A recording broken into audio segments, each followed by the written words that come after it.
going to have a roasted Mediterranean style pork tenderloin. It's a rainy day. We want to heat up the kitchen and just get a lot of herbs and spices going. We have completely redone our kitchen floor, and I'm excited to get back into the kitchen and cooking. I'm going to pair the roasted tenderloin with roasted root vegetables. So we'll have 2 videos going up today for this meal.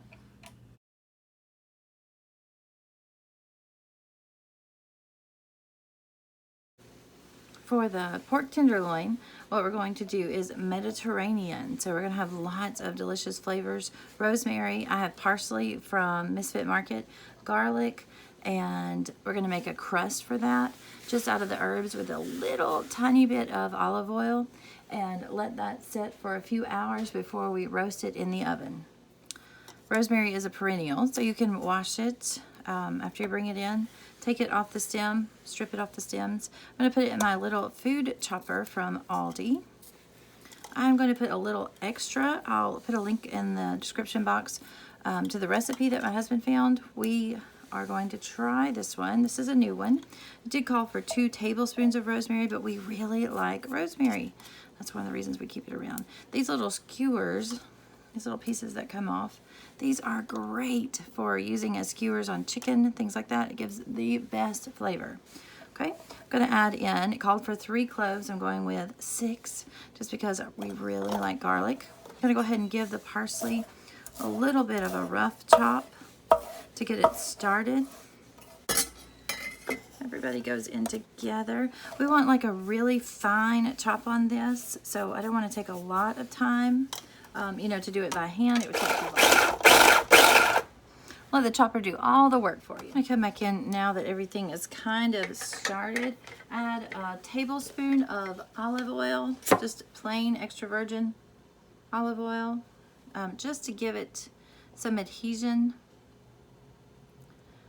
to the tenderloin. That's not going to add very many points to your dish, so I don't think we're going to worry about it too much as far as points go. You can always leave that off. The herbs will stick okay, but the olive oil will just help it a little bit. Add some salt to this one. We are salting or seasoning an entire tenderloin, and since this is on the outside, this is our only opportunity to do that. It's a pretty small tenderloin, just 1.07 pounds. You know how that is. So you can scale this recipe up or down. I am just packing those herbs on, or that herb, garlic, and olive oil mixture.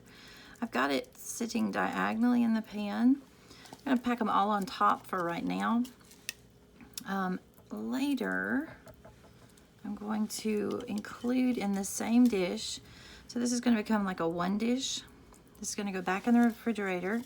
It's 10 o'clock in the morning, so it's 10 a.m. I've finished teaching for the day. This is going to go back in the refrigerator, and I will prepare the vegetables. Just making sure to get all of the yummy goodness out of there. I'm going to evenly spread this around and wrap it up and let it sit, and hopefully let all those flavors get in there. Spread it around. Root vegetables. So I'm going to include potatoes, carrots, onions, a few other things that may not qualify as root vegetables. So we'll have roasted vegetables with it. This should be delicious. This is going to get wrapped in plastic and put back in the refrigerator to marinate and do its thing for a few hours. So our roast is just now out of the oven. This is my great-grandmother's casserole dish, so this is one of my favorites. Blazing hot. Oh yeah. I cut it in half earlier to make sure it was completely done. The vegetables have roasted alongside. Those spices we put on top earlier. Everything is beautiful and perfectly done. So give this one a try. Let me know how you enjoy your pot roast and your mixed vegetables. Now the kitchen is nice and warm. Smells great. Thanks for watching.